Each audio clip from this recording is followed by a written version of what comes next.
15 साल मुकम्मल हुए हैं, उसके लिए जो 8 बैच आए हैं वो भी लगा दें। अब हमारे मामू जो हैं वो हजरत का इस्तकबाल कर रहा है। नारे तकबीर, नारे रिसालत, जश्न ईद मिलादुन नबी, उलमाए अहले सुन्नत, उलमाए अहले सुन्नत, होश का दामन, ख्वाजा का दामन, नारे तकबीर, नारे रिसालत। सुभान अल्लाह, अल्हम्दुलिल्लाह। हाजी लियाकत साहब, सैयद वाहिद अली साहब हजरत को पेश लगाते हुए, इस बार हमारे सरकार की आमद मरहबा के 1500 साल हो चुके हैं, जिस वजह से जगह जगह जुलूस निकाले जाएंगे। खावट बना रहो बेटा, मेहमानों के सामने क्यों? अस्सलामु अलैकुम वरहमतुल्लाहि वबरकातुहू।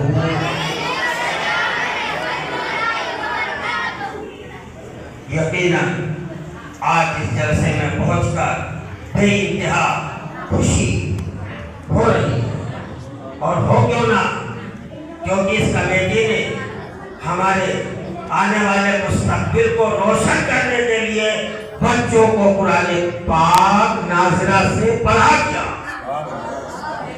ये बहुत बड़ी बात है, बड़ी खूबी की बात है, और वाकई खराज अकीदत में पेश करना चाहता हूँ मरहूम मक़बूल हाजी बहादुर शेख साहब, कि जिनके नस्ल से निकला हुआ उनके साहबजादे मरहूम मक़बूल हाजी इस्माइल साहब।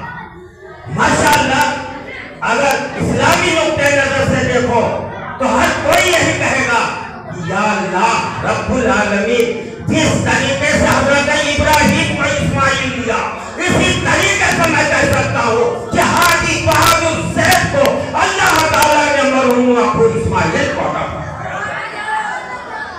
क्योंकि मैं जानता हूँ, मैंने मरहूम मक़बूल हाजी इस्माइल साहब को अपनी आंखों से देखा है, लेकिन उनका तौर तरीका जब लड़कियों का मदरसा खजराने में किसी का नहीं था, जब ये कायम किया गया लोगों ने परेशान करना शुरू कर दिया, लेकिन कोई एक शख्सियत थी, उसने कहा मौलाना साहब आप मदरसा कायम कीजिए, अरे इतने बच्चे होंगे कि बिल्डिंग छोटी पड़ जाएगी और बच्चों की तादाद बढ़ती चली जाएगी।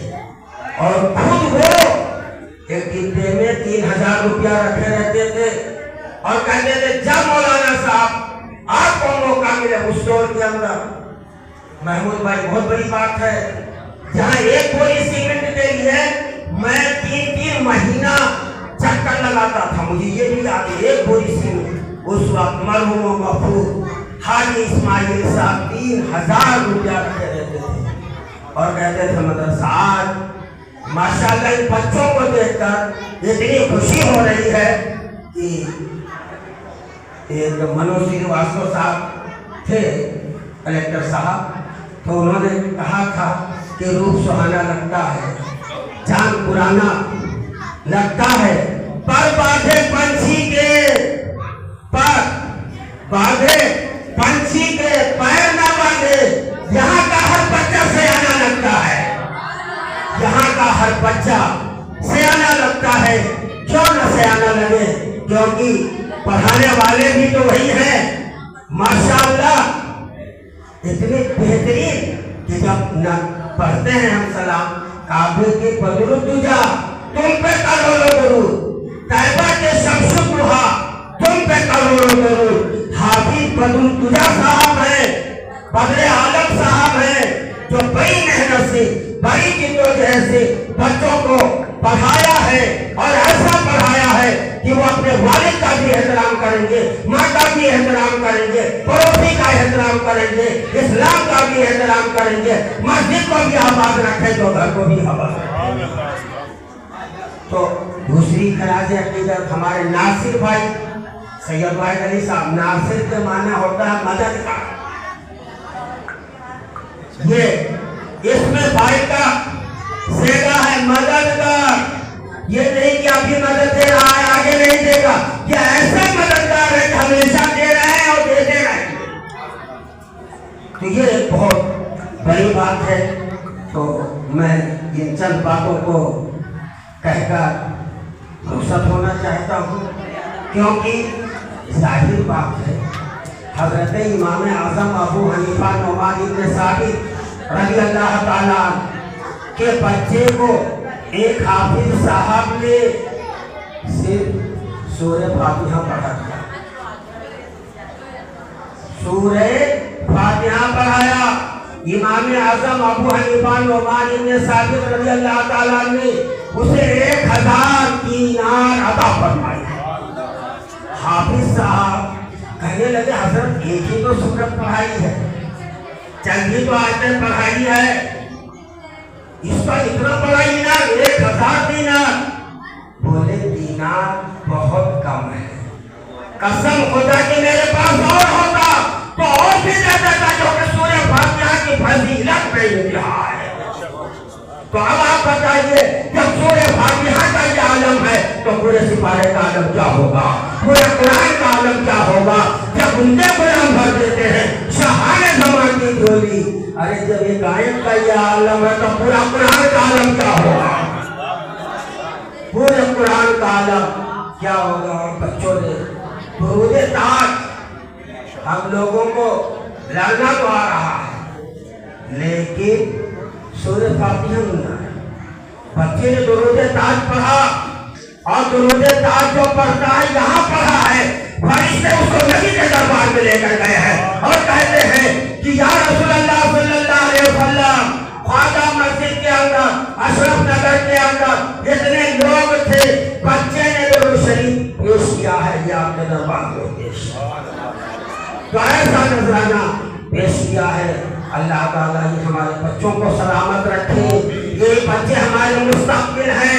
اگر چاہتے ہو کہ ہمارا مستقبل اچھا بنے، اگر چاہتے ہو کہ ہمارا فیوچر اچھا بنے، اگر چاہتے ہو کہ ہم چمکتے ہوئے اسلام اور آگے نظر آئے، تو ہمارے لیے ضروری ہے کہ اپنے بچوں کو پڑھانا سیکھ لو۔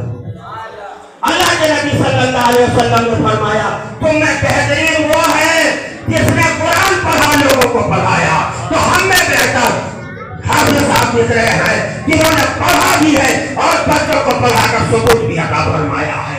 قرآن شریف کی سب سے پہلے جو آیت نازل ہوئی یعنی 6666 آیتیں ہیں، لیکن جو سب سے پہلے اللہ نے حکم دیا ہے اقرأ باسم ربک الذی خلق، سورہ علق کی ابتدائی 5 آیتیں ہیں۔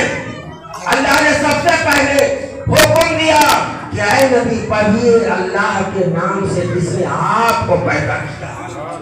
پہلے اللہ تعالیٰ نے نماز کے بارے میں حکم نہیں دیا، تلاوت کے بارے میں نہیں دیا، اللہ تبارک و تعالیٰ مسجد بنانے کے بارے میں نہیں دیا، اللہ رب العالمین نے صدقہ خیرات کرنے کے بارے میں نہیں دیا، چندہ کرنے کے بارے میں نہیں دیا۔ سب سے پہلے جس چیز کو اللہ نے حکم دیا ہے وہ ہے علم، کیونکہ علم آ جائے گا تو تم بھی چمکو گے، دوسروں کو بھی چمکاتے نظر آؤ گے، اور اعلیٰ حضرت کی طرح کہو گے چمک تجھ سے پاتے ہیں، چمک تجھ سے پاتے ہیں سب پانے والے، میرا دل بھی چمکا دے چمکانے والے، برستا نہیں دیکھ کر اپنے رحمت بادوں پر بھی برسانے والے۔ تو علم کی بہت اہمیت ہے، یقین سمجھ لیجئے اگر آپ نے بچوں کو پڑھایا تو اسلام چمکتا نظر آئے۔ اللہ کا پہلا حکم ہے وحی ربانی پہلی ہے کہ اپنے رب کے لیے پڑھیے جس نے آپ کو پیدا کیا۔ تو ناصر بھائی علم کے تو بڑے شوقین ہیں، اور ہو تو نہیں، کیونکہ مرحوم و مغفور حاجی اسماعیل صاحب کے صاحبزادے ہیں، مرحوم و مغفور شیخ بہادر صاحب کے پوتے ہیں۔ اللہ ان کو بھی سلامت رکھے اور ان کے والد اور دادا کے قبر پر اللہ رحمت کی بارش عطا فرمائے۔ اللہ تبارک و تعالیٰ ان کو ایسے ہی جذبہ عطا فرمائے۔ بس ایک چیز کہنا چاہتا ہوں، علم اپنے بچوں کو سکھاؤ، تم بیٹا رو ضرور